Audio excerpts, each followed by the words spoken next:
예, 금요 칼럼 시작하겠습니다. 지금 문이 싫은 사람이 너무 많아요.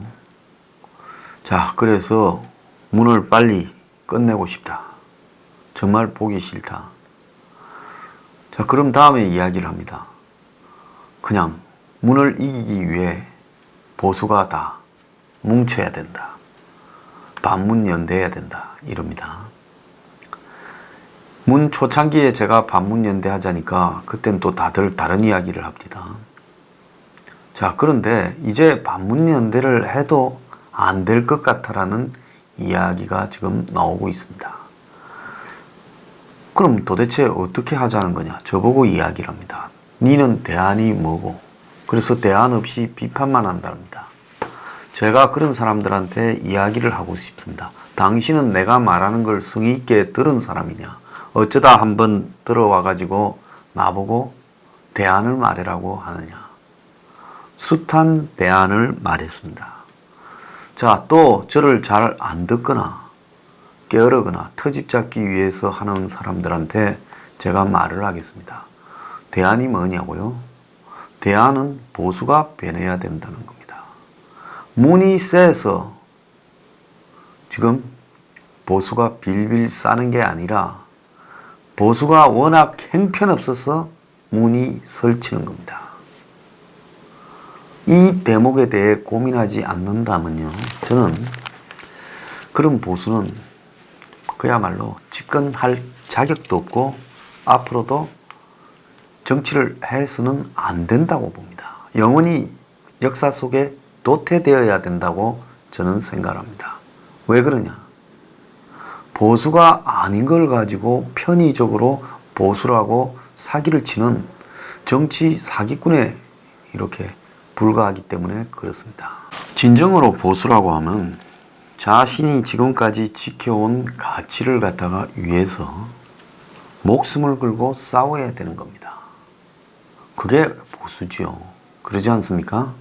기존의 사회 시스템이 지금 대한민국이 해방이 되고 대한민국이 설립된 지 70년이 지났는데 그 가치들을 한 방에 다 무너뜨리고 있다면 진정한 보수주의 사고를 가진 사람은 이 대한민국에 지금까지 내려온 대한민국 건국 이래의 역사, 그리고 그 건국 이래의 합의, 건국 이래의 관습, 건국 이래의 법, 이런 부분들을 한 방에 다 무너뜨리고 있는, 파괴하고 있는 문재인을 대항해서 목숨 걸고 싸워야 되는 겁니다. 그래야 그게 보수지요. 자, 제가 묻겠습니다. 지금 목숨 걸고 싸우는 사람이 어디 있습니까? 별로 없지 않습니까? 목숨 걸고 싸우기는커녕 문이 무서워서 추경 통과시켜주고 오늘 5조 8천억 통과시켜준다며요. 자, 예결위원장인 한국당 의원은 술이 한잔 되었습니다. 마음이 심기가 불편해서 약주 드셨습니까? 자, 엊그제는 7월 31일은 미사일 쐈다고 청와대 노영민, 정의용이 그리고 김상조를 나경원이가 먼저 이인영이한테 전화해서 오늘 하지 말자. 청와대 안보를 캐묻기 위한 운영위원회 질의를 안 한다. 9월 7일 날 하자. 그리고 황교안은 문 앞에 가서는 말 한마디 제대로 못하고는 당 내에서 군기 잡고 자빠졌습니다. 진정으로 이들을 바라보면서 이것이 보수의 모습이라면 보수는 문을 닫고 막을 내린 채 사라져야 됩니다. 자, 지금 문이 센가, 문이 두려운가, 문이 미운가, 죽도록 문을 이렇게 쫓아내고 싶다. 이렇게 느낀다면 먼저 어떻게 해야 되겠습니까? 현실에 대한 냉철한 인식을 해야 되지 않겠습니까? 저렇게 문이 여러분들의 말대로 혐오감을 자아내고 국가를 파괴하고 친북적이고 좌파 일변도 기업을 거의 없애버리려고 들고 이렇다면 그때는 어떻게 해야 되겠습니까? 자, 그때 어떻게 해야 된다는 거는 권력을 장악해서 쫓아내야 된다. 이렇게 지금 이야기가 나오겠지요. 그러면 권력을 장악하려면 총선이나 대선에 이기거나 길거리에서 180만 명이 일주일 이상 물러가라고 시위를 할 수 있어야 되지 않겠습니까? 자, 그러면 총선 대선에서 이기거나 길거리에서 180만 명이 일주일 이상 물러가라고 매일 시위를 할 수 있는 일이 가능한가? 이제 그렇게 물어봐야 되지 않겠습니까? 총선에서 승리하는 것이 가능합니까? 보수 내부의 여론조사로도 총선 승리가 현재로서는 불가능합니다. 불가능한 정도가 아니라 난망한 상황입니다. 그런데도 불구하고 문의 지지율은 5%, 10%밖에 안 된다라는 이런 황당한 이야기들이 거리를 태극기 들고 다니는 어르신들 앞에 퍼져나가고 있습니다. 자, 문이 총선에서 3분의 2 이상 먹어서 개헌해볼까 내세운 꼼수, 그것이 연동형 비례대표 제도인데 그 연동형 비례대표 제도를 벌써 한국당이 어디서 좀 널리 준다 했는지, 지역구 안 없애도 된다 했는지, 받는 걸 전제로 하고 우리 당 불러서 서로 좀 적당히 나눠 먹자고 논의를 했습니다. 선거라는 게 이기려고 마음먹어도 이기기가 쉽지 않은데 처음부터 지는 걸 전제로 하고 문이 만들어 놓은 꼼수를 받아들이는 걸 전제로 하고 논의를 한다면 어떻게 선거를 이길 수 있겠습니까? 자, 그러면서도 자기 대권을 운운합니다. 선거에 이길 생각을 하지 않으면서도요. 그리고 지금 야당의 대표라는 자가 지역구로 나갈지 비례대표로 나갈지 전략적 모호성을 언급합니다. 지금 야권에는 벌써 임종석이가 종로에 나간다. 그리고 전 국회의장 정세균이가 무슨 소리냐, 못 비워준다. 좋지도 않은 종로 지역구를 가지고 서로 황교안이 나오라 하고 있습니다. 황교안은 나는 어디로 나갈지 모르겠다고 말을 안 하고 있습니다. 이게 여야가 뒤바뀌어도 한참 뒤바뀐 거 아닙니까? 황교안이 종로에 제일 먼저 받고 아무나 나와 이래 돼야 되는 거 아닙니까? 자, 그런데 황이 한국당의 대표 차지하고 앉았다고 또 많은 보수 사고를 한다는 사람은 왜 황장수는 대안 없이 까냐? 맨날 황교안이 까는 게 일이냐? 미쳤습니까? 내가 황교안 따위를 까게요? 난 저 사람보다 내가 훨씬 낫다고 생각합니다. 깔 가치가 없어요. 그럼에도 까는 이유는 뭔가 하면 저런 자들 때문에 문이 유지되고 있기 때문에 그걸 꼴보기 싫어서 까는 겁니다. 저도 이제는 좀 할 말 하고 살겠습니다. 나름 대한민국의 보수 지킨다고 내가 할 수 있는 일을 오래전부터 많이 했습니다. 그리고 그 대가로 보수에서 뭐 부스러기 얻어먹은 거 없습니다. 그리고 저 나름대로 기존의 가치에 휩쓸리지 않으면서 옳은 이야기를 하며 보수를 지금 회생을 위해서 나름 논리도 정립했고 공부도 많이 했습니다. 자, 그런데 언제까지 이제 기존의 이 보수에 지배하고 있는 그 비열한 뭐랄까요, 줄서기, 또 될 사람 밀어주기, 또 기회주의적 이런 속성들에 저까지 끼어들어서 가담하라고 이렇게 압박을 하지 말길 바랍니다. 너들이나 줄 많이 서고 빌붙어서 출세 도모하기 바랍니다. 저는 절대로 그럴 생각 없고요. 이제 이 썩은 사이비들을 보수의 주자라고 보수 대통합이니 단합이니 이야기도 안 하겠습니다. 제가 하는 것이 분열이라면 저는 분열의 편에 서겠습니다. 왜?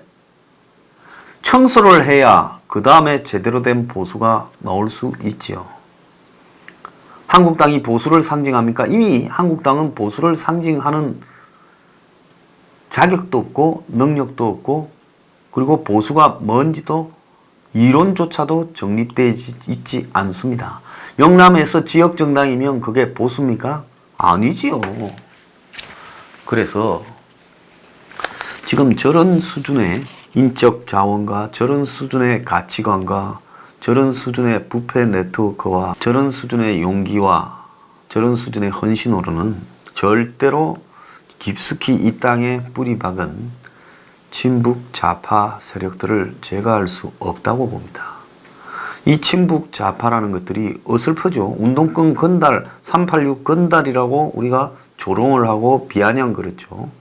근데 386 건달들이 그래도 한국 사회의 전문인 출신이라는, 그러지 않습니까? 법조인, 언론인, 교수, 기업인들, 한국 땅이 그런 사람들로 주류가 구성되어 있지 않습니까? 관료, 연구원.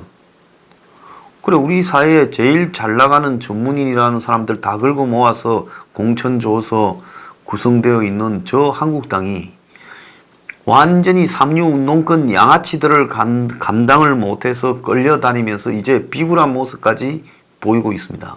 그러면 솔직히 우리가 아는 보수의 리더나 보수의 앞장선 사람들의 수준이 운동권 삼류 양아치들보다 못하다라는 거 아닙니까? 제 말이 틀렸습니까? 그러면 이거 뭔가 크게 잘못된 거지. 어딘가 아주 우리의 이 언어적 규정이 자체가 잘못된 거죠. 자, 그러면 어쩌다가 이렇게 됐는가라고 봤을 때 우리가 경미를 맞지 않는 삼류운동권 양아치들은 나름대로, 그들 나름대로 자신의 가치를 위해서 평생을 패거리를 지어서 노력을 해왔습니다. 그런데 오늘날 보수에서 이 보수의 가치를 위해서 평생을 노력한 사람이 누가 있습니까? 한국당 의원들을 불러다가 시험을 치면요. 아니면 길거리 보수라고 생각하는 사람들 다 잡아다가 시험을 치면 보수의 가치가 뭔지 명확하게 잘 아는 사람들이 별로 있겠습니까? 자, 그런데 이제 대중언론의 시대가 유튜브를 하고 열리다 보니까 전부 각자의 소리들을 하고 있습니다. 그건 각자의 자유입니다. 근데 거기에서 정말로 제대로 된 보수의 가치를 말하는 사람이 몇 명 있습니까? 근데 대중들은 그걸 보고 박수를 치고 이럽니다.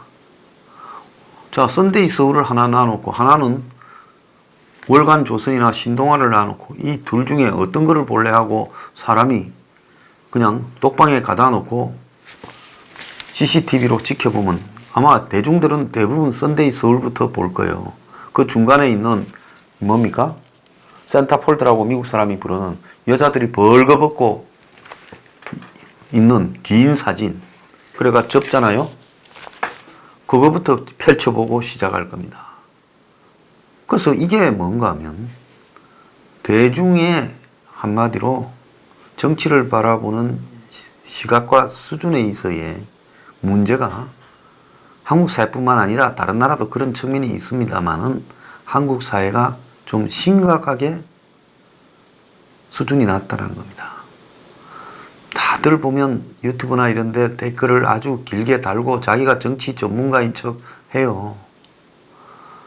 저는 그런 분들한테 이렇게 말하고 싶습니다. 그렇게 긴 글을 달기 전에 정말로 오늘날 한국의 이 사회 자체에 대한 좀 분석과 고민이라도 해봤는가? 진정한 보수의 가치가 무엇인지에 대해서 지금 심각하게 고민을 좀 했는가? 이런 질문을 묻지 않을 수 없습니다. 보수는 그 자체로서 공격적인 이데올로기는 아닙니다. 그러니까 사람들한테 좀 못마땅하게 받아들여질 수도 있지만은, 그렇지만은 세상을 무너뜨리려고 하는 어설픈 삼류들의 설계에 탄탄한 이론과 또 아주 무장된 자신의 이 헌신성을 가지고 그걸 갖다가 그 사회 시스템을 무너뜨리려고 하는 이런 급격한 과격 세력들로부터 그 사회를 지켜내는 것이 보수의 역할입니다. 그러면 이 삼류 과격파들이 아주 선동적으로 그 시대의 문제를 갖다가 젊은 사람들이나 시대에 불만을 가지고 있는 많은 피해의식에 절어 있는 사람들한테 선동을 할 때 보수가 과거 18세기, 17세기 이야기를 하면서 지키자고 하면 먹혀들겠습니까? 아니지요. 그래서 보수는 맹목적으로 옛날부터 내려오던 걸 지키자는 게 아니라 그 시대를 뒤집고자 혁명을 하고자 하는 사람들로부터 그 시대를 지켜내기 위해 올바른 시대적 가치를 지속적으로 변화시켜 가면서 그 변화된 가치를 통해 대중들에게 그래도 우리가 뿌리는 지키되 뿌리 빼놓고 위에 줄기, 잎사귀들은 다 바꿀 수 있다. 그렇게 말을 하면서 내려온 전통과 관습을 유지하면서 시대에 맞게 사회를 변화시켜가는 것이 보수의 목적이라고 생각합니다. 그래서 제가 이야기하는 서민 포퓰리즘 15조는 이것이야말로 오늘날 보수에게 필요한 새로운 줄기자, 잎이라고 저는 생각을 합니다. 기존에 지금 한국당이나 기존의 보수라고 자처하는 사람들이 이야기하고 있는 무슨 자유시장 경제 세계화, 신자유주의, 더 나아가서 재벌이 특정 재벌이 잘 사면 우리도 잘 산다. 성장은 통한 그리고 낙수 효과. 그래서 우리는 앞으로 성장을 가져오겠다. 문재인이니까 성장을 하지 못한다. 우리가 잡으면 성장을 한다. 그러면 없는 사람까지도 다 잘 살게 된다. 60, 80년대 경험해보지 않았냐. 이거는요. 흘러간 한마디로 노래를 지금 다시 트는 겁니다. 60년대 또로또 인기 있었죠. 60년대 한국 영화 인기 있었죠. 지금 그걸 다시 틀고 듣거나 보라고 하면 듣거나 볼 사람이 누가 있겠습니까? 그건 이미 시대에 지나가 버린 가치들입니다. 보수는 끊임없이 핵심을 지키면서 변화하는 거예요. 그럼 한국 사회에 지켜야 될 핵심이 뭐냐? 그것이 결국 자유민주주의 사회 그리고 자유시장 경제라는 기본적인 틀은 지켜야 되죠. 그렇지만은 그 기본적인 틀이 똑같이 가는 게 아니라 미국도 1929년입니까? 대공황이 왔을 때 케인즈를 불러다가 케인즈 수정자본주의를 루스벨트 대통령이 밀어붙이지 않았습니까?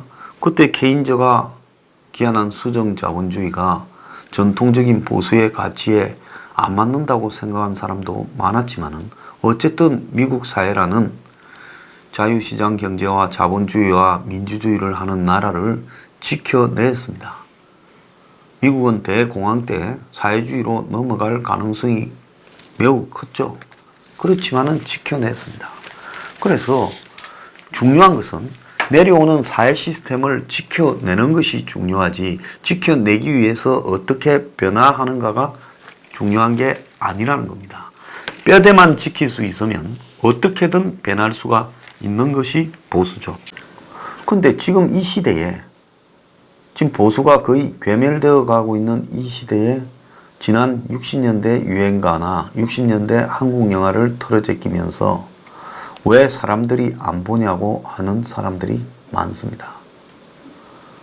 자, 60년대 또로또나 60년대 한국 영화가 그 시대에서는 대세였지만 이제는 끝났습니다.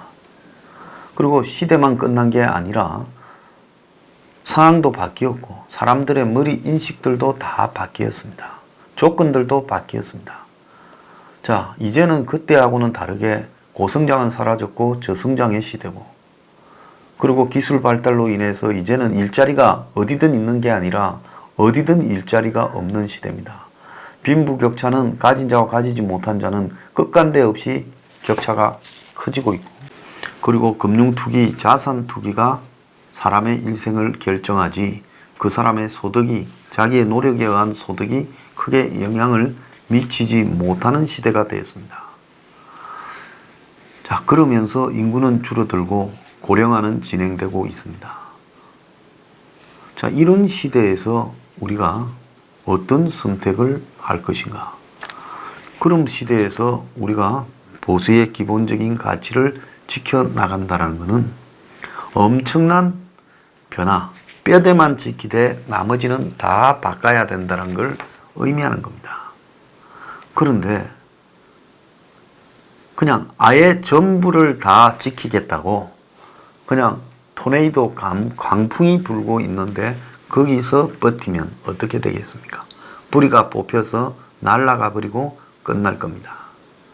그래서 제가 문이 미운가? 그리고 저런 친북 좌파 정권을 끝장내고 싶은가? 그렇다면 변해야 된다. 정말로 과감하게 변해야 된다.